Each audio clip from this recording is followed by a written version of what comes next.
அது social media தான் பெருசுபடுத்துறாங்க. நேற்று கூட அன்னபூர்ணா நிறுவனம் சார்பா அதுக்கு சரியான விளக்கமே கொடுத்திருக்காரு. இந்த இதற்கு ஓய்வு கொடுங்க, இந்த செய்திக்கு ஓய்வு கொடுங்க அப்படின்னு சொல்லி அவரே சொல்லியிருக்காரு. அதுக்கு மேல நான் சொல்றது கட்சியிலே பங்கு அதிகாரத்தின் பங்கு திருமாவளவன் சொன்னாரு. அதை நீக்கிட்டாரு. காரணம் கேட்டதுக்கு அட்மினை கேட்டு சொல்றேன்னு சொன்னாரு. அவருடைய மது ஒழிப்பு மாநாளையே அவருடைய இந்த கருத்தை நீங்க எப்படி சேர்ப்பாங்க?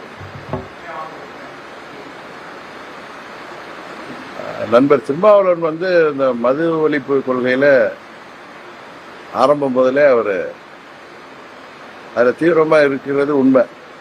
ஆனா சமீப காலமா ஏதோ குழம்பி போயிருக்காருன்னு நினைக்கிறேன். அதனாலதான் அவரு இதுல ஒரு பதிவு வருது, அது அட்மின் போட்டாரு அப்படின்னு அவர் சொல்றாரு. இதுல தெரியுது ஏதோ குழப்பத்துல இருக்காரு.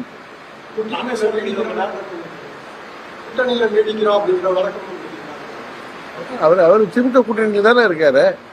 இது சோசியல் மீடியால ஊடகங்கள்ல அந்த செய்திகள் பெரிதுபடுத்தப்படுவதாக நான் நினைக்கிறேன். படிப்படியா மது ஒழிப்புங்கிறது சாத்தியம்தான். படிப்படியா, ஏன்னா ஒரு 15 வருஷம் 20 வருஷமா மது புழக்கத்துல நிறைய பேர் அதுக்கு விட முடியாமல் அதை நிறுத்துறப்ப சில உடல் கோளாறுகள் வரலாம். அதனால படிப்படியா நிறுத்தலாம். ஆனா கொரோனா நேரத்துல 45 நாள் 50 நாள் மது இல்லாமையே எல்லாம் உடல் நல பாதிப்பு இல்லாம இருந்தாங்க. அதனால படிப்படியா பண்றது சரியா இருக்கும்னு நினைக்கிறேன். சட்டமன்ற தேர்தலில் வலுவான எதிர்கட்சி கூட்டணி எங்க தேசிய ஜனநாயக கூட்டணி ஏற்கனவே வலுவான கூட்டணி தான். இன்னும் அதுல புதிய கட்சிகளுடைய வரவுக்கெல்லாம் வாய்ப்பு இருக்கு.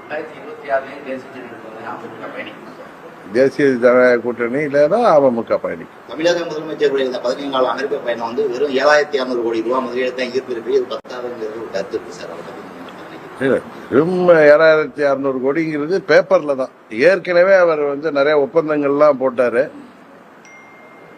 அதெல்லாம் எல்லாம் காகிதத்துல தான் இருக்கே தவிர அதனால எத்தனை ஃபேக்டரி வந்துச்சு, எவ்வளவு பேருக்கு வேலை வாய்ப்பு வந்துச்சுங்கிறது எதுவுமே தகவல் இல்லை. அதனால வெளிநாடு போன எங்க வீட்டுக்காரரும் கச்சேரிக்கு போனாருங்கிற கதையா தான் இதை பார்க்க முடியும். இல்ல, இதுல மத்திய அரசு இதுல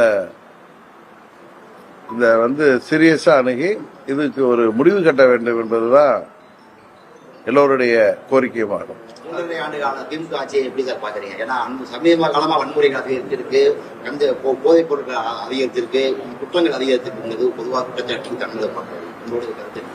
பழனிசாமியுடைய 4 ஆண்டு ஆட்சியை விட மிக மோசமான ஆட்சியாக இருக்கிறது. ஏன்னா பழனிசாமி ஆட்சி தான் எனக்கு தெரிந்து தமிழ்நாட்டில் மிக மோசமான ஒரு ஊழல் முறைகேடுகள் நிறைந்த ஆட்சியாக, ஒரு கமிஷன் மண்டி மாதிரி ஒரு டெண்டர் ஆட்சியா இருந்தது. அதனாலதான் மக்கள் கோபப்பட்டு திமுக திருந்தி இருக்குன்னு நம்பி திமுகவுக்கு வாய்ப்பு கொடுத்தாங்க. தேர்தல் வாக்குறுதிகள்ல 90% மேல் நிறைவேற்றாமல் மக்களை ஏமாற்றி இந்த ஆட்சி நடைபெற்று கொண்டு இருக்கிறது. வெறும் விளம்பரத்தால் இந்த ஆட்சி ஓடிட்டு இருக்கு. எதிர்கட்சிகள் கூட்டணியாக இல்லாத காரணத்தினால் அவர்கள் தேர்தலில்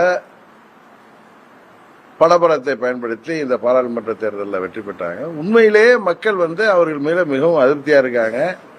விவசாயிகளாக இருக்கட்டும், அரசு ஊழியர்கள், ஆசிரியர்கள், போக்குவரத்து தொழிலாளர்கள், இளைஞர்கள், மாணவர்கள், பெண்கள், நெசவாளர்கள், தொழிலாளர்கள், தொழில் செய்பவர்கள் என மாற்றுத்திறனாளிகள் என அனைத்து தரப்பு மக்களுமே இந்த ஆட்சி மீது